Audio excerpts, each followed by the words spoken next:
औज़ुबिल्लाहिमिनश्शैतानिर्रजीम बिस्मिल्लाहिर्रहमानिर्रहीम। अस्सलाम वालेकुम स्टूडेंट्स, कैसे हैं आप सब? Hope you are all enjoying a good health. Students, आज जो हमारा टॉपिक बेसिकली हमने डिस्कस करना है that is about the cell membrane.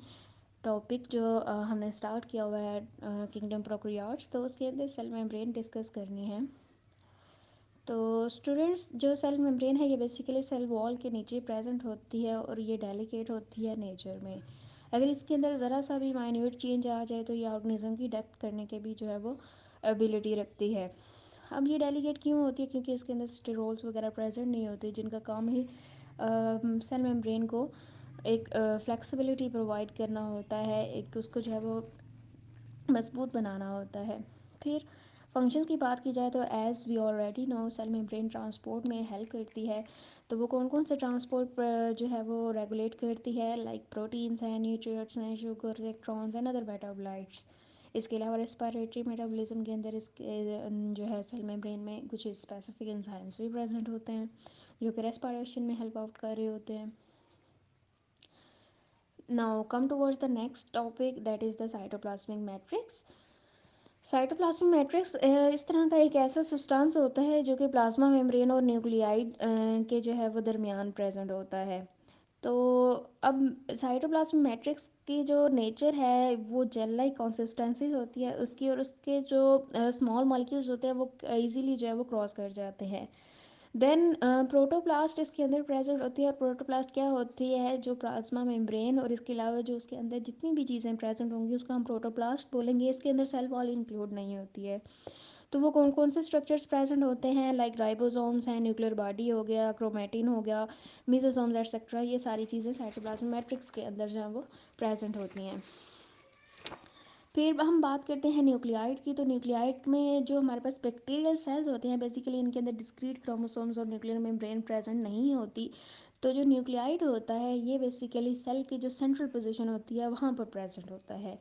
Structure ये बनता कैसे है कि जो चीज़ें हमने अभी पीछे पढ़ी हैं जैसे क्रोमेटिन मटेरियल, न्यूक्लियर बॉडी है, तो ये सारी जब एग्रीगेट होती हैं तो ये एक इरेगुलर शेप बनाती हैं, एक डेंस घना सा एक एरिया बनाती हैं जिसको हम न्यूक्लियाइड का नाम देते हैं।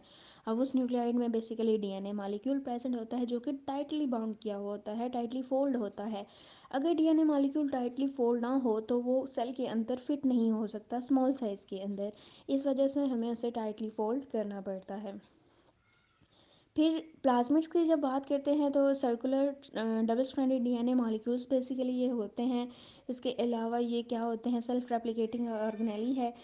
प्लाज्मिड्स को हम जेनेटिक रिकम्बिनेशन टेक्नोलॉजी के अंदर भी बेसिकली यूज़ करते हैं एज अ वेक्टर। इसके अलावा इनके पास कुछ ऐसी रेजिस्टेंसेस होती हैं डिजीज़ के अगेंस्ट, जैसे ड्रग रेजिस्टेंस होती है, हैवी मेटल है डिजीज़, और इंसेक्ट रेजिस्टेंट जीन्स भी इनके अंदर पाई जाती हैं। तो this is all about the plasmids.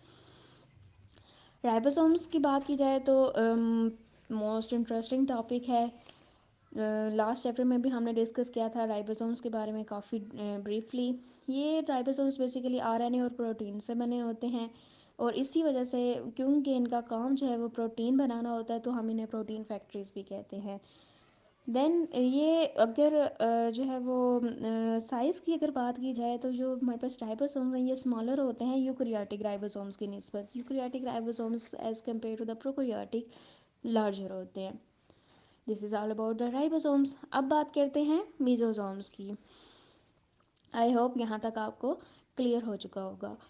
मीजोसोम्स क्या होते हैं? ये जो हमारे पास सेल मेम्ब्रेन है, जैसे हमने पीछे पढ़ा, तो सेल मेम्ब्रेन क्या कहती है कि इमेजिनेट हो जाती है साइटोप्लाज्म के अंदर और एक स्ट्रक्चर बनाती है जिसे हम मीजोसोम का नाम देते हैं। अब वो स्ट्रक्चर किस किस तरह का हो सकता है? हो सकता है वो वेजिकल की फॉर्म में बना दे, हो सकता है वो ट्यूब्यूल्स बना दे, या फिर हो सकता है कि वो लेमिला बना दे। और इसका काम क्या होता है? इसने डीएनए रेप्लिकेशन और सेल डिवीजन करवानी होती है। इन दोनों काम के अलावा एक और काम भी ये करती है जिसको हम क्या कहते हैं? एक्सोसेलुलर एंजाइम, यानी आउटसाइड द सेल जो हमारे पास एंजाइम्स होते हैं उनको एक्सपोर्ट करवाती है। फिर अब हमें पता है कि जो बैक्टीरिया हैं वो एक ऐसे इन्वायरमेंट में रह रहे होते हैं जहाँ पे फूड जो है वो शॉर्ट होती है, तो उनको जो है वो फूड स्टोर करना पड़ता है। तो नेक्स्ट जो हमारा टॉपिक है that is the granules and the storage bodies. अब बैक्टीरियाज के अंदर ऑब्वियसली स्टोरेज बॉडीज़ प्रेजेंट होती हैं वो, और न्यूट्रिएंट्स को स्टोर करने के लिए होती हैं। तो कौन कौन सा न्यूट्रिएंट वो स्टोर करती हैं? Glycogen, sulphur, fats, phosphates etcetera. इसी तरह जैसे वो न्यूट्रिएंट स्टोर करते हैं, तो साथ ही वेस्ट मटेरियल को भी जो है वो रिलीज़ करने के लिए, या वेस्ट मटेरियल्स जो वो रिलीज़ करती है उनका कौन कौन सा जो है वो नाम है? अल्कोहल है, लैक्टिक एसिड है और एसिटिक एसिड है। This is a very interesting and the easy understandable topic. Now come towards the spores and the cyst. ये बहुत ही इंटरेस्टिंग टॉपिक है। स्पोर्स बेसिकली दो तरह के होते हैं, एक्सो एंड द एंडो। जो वेजिटेटिव सेल्स के आउटसाइड प्रेजेंट होंगे उन्हें हम सिंपली एक्सोस्पोर्स बोलेंगे, और जो इनसाइड प्रेजेंट होंगे उन्हें हम वेज एंडोस्पोर्स बोलेंगे। ये बेसिकली एक डॉर्मेंट बॉडीज़ होती हैं जो कि सेल ग्रोथ की लेटर स्टेज के में जो है वो प्रोड्यूस्ड होती हैं, और इन्होंने अपने अंदर ऐसी अडॉप्टेशंस की होती हैं कि ये फिज़िकल इन्वायरमेंट अगर हॉर्श भी हो तो ये वहाँ पे कोप कर जाते हैं। अगर हमारे पास लाइट नहीं है, या फिर टेम्परेचर बहुत ज़्यादा हाई है, या फिर पीएच जो है वो बेसिक है या एसिडिक हो चुकी हुई है, तो ये स्पोर्स क्या करते हैं, उन फिज़िकल इन्वायरमेंटल कंडीशंस के खिलाफ जो है वो रेजिस्टेंस काज कर लेते हैं।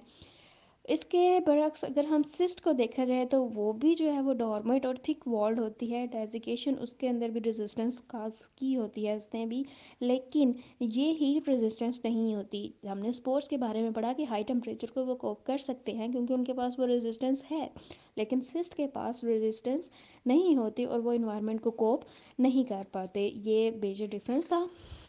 So students, this is all about the cell membrane and the other organelles. That is our today topic. I hope you are all very well understand this topic. Thank you so much. Allah Hafiz.